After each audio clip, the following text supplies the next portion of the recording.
Innocent act कर रही है। अपनी मम्मी का नंबर बताओ। Answer me. Ma'am please. अरे पता नहीं गोवा में क्या हो गया, जहाँ देखो बस यही कचरा। घूरो मत, तुम्हारे माँ बाप ने तुम्हें यही सिखाया है? हाँ बेटा बताओ, आपने इनका बैग चुराया है? चुराया नहीं था, मैं तो बस अपने स्कूल बैग से कंपेयर कर रही थी। लाया लाया पैंट्स ऑन फायर, इसके पास तो स्कूल बैग ही नहीं था। बेटा आपकी मम्मा घर पर हैं? डैडी? देखो, माँ बाप का भी पता नहीं है। हाँ बेटा। डैडी?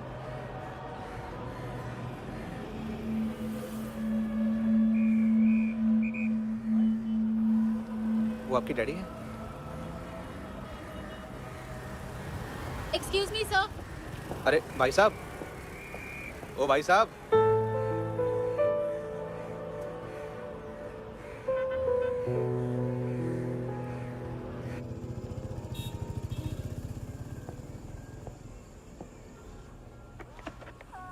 गुस्सा उन पे, इसीलिए कहा था चोरी मत करो।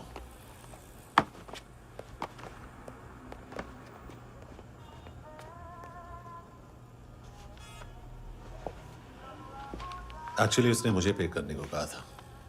नेवर माइंड,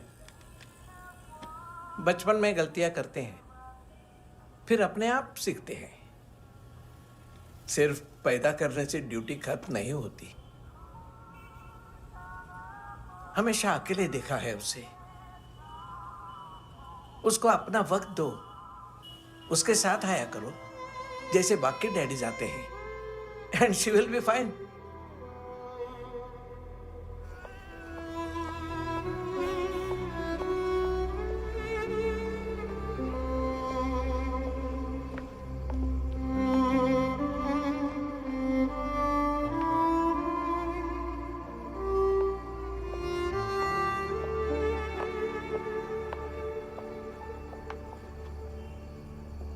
मेरा MP3 प्लेयर दो।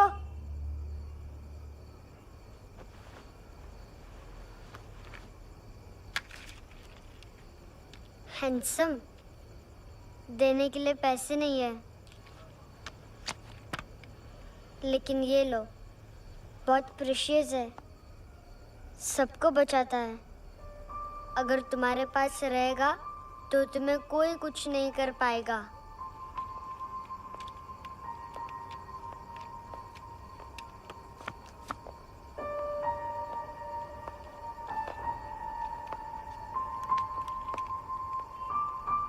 हैंडसम, शर्म आई ना बताने में कि तुम मुझे जानते हो।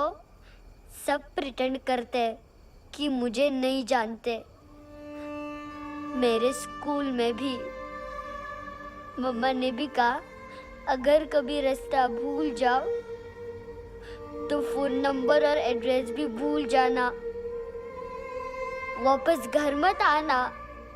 जब बहुत ड्रिंक करती है तो कहती है कि हम दोनों को मर जाना चाहिए। मैं उस मोटी पर गुस्सा नहीं थी, उसने तो सिर्फ मुझे मारा। लेकिन तुम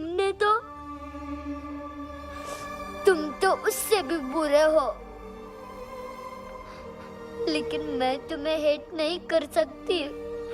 अगर मैं तुम्हें हेट करूंगी तो पूरे वर्ल्ड में लाइक करने के लिए कोई रहेगा ही नहीं ना। मैं तुम्हें हेट नहीं कर सकती।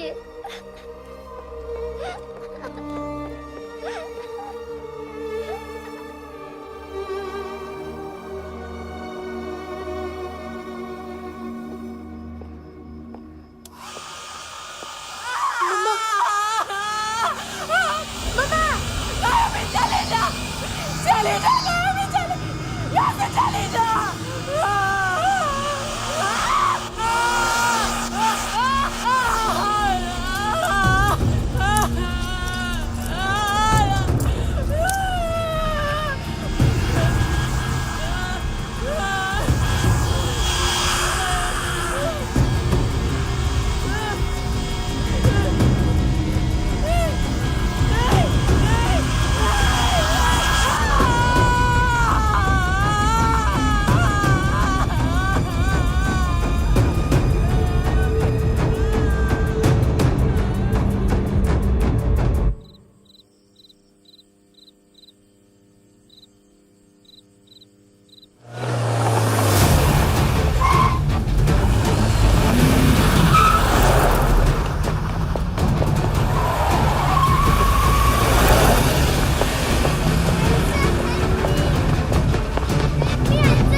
सर? कपड़े नहीं उतारे, बाकी सब उतार दिया। चाहिए क्या? गोवा साफ चाहिए। ड्रग्स नहीं, क्राइम नहीं, कचरा नहीं। फॉरेनर्स का वीजा खत्म होने के बाद रुकना नहीं। बाकी बातें यहाँ करें कि ऑफिस में? बातें बहुत कर ली सर, सीधा काम शुरू करते हैं। हरामखोरों की लंबी लिस्ट है। गोवा में ड्रग्स का मतलब है मानतू।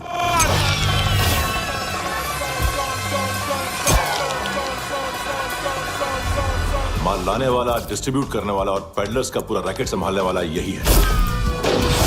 ये फुटबॉल है, मानतू का बायां हाथ। सिर्फ खाल मोटी है, अकल नहीं। मानतू का मेन बिजनेस यही संभालता है। So shape up our shit out.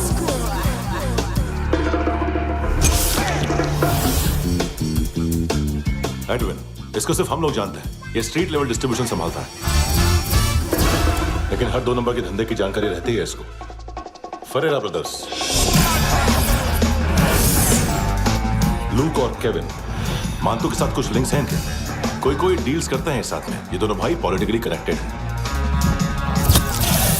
ये अटीला है, थाई बॉडीगार्ड है उनका। इनका कचरा यही साफ करता है, और इतनी सफाई से कि दोनों के खिलाफ कोई सबूत नहीं मिलता।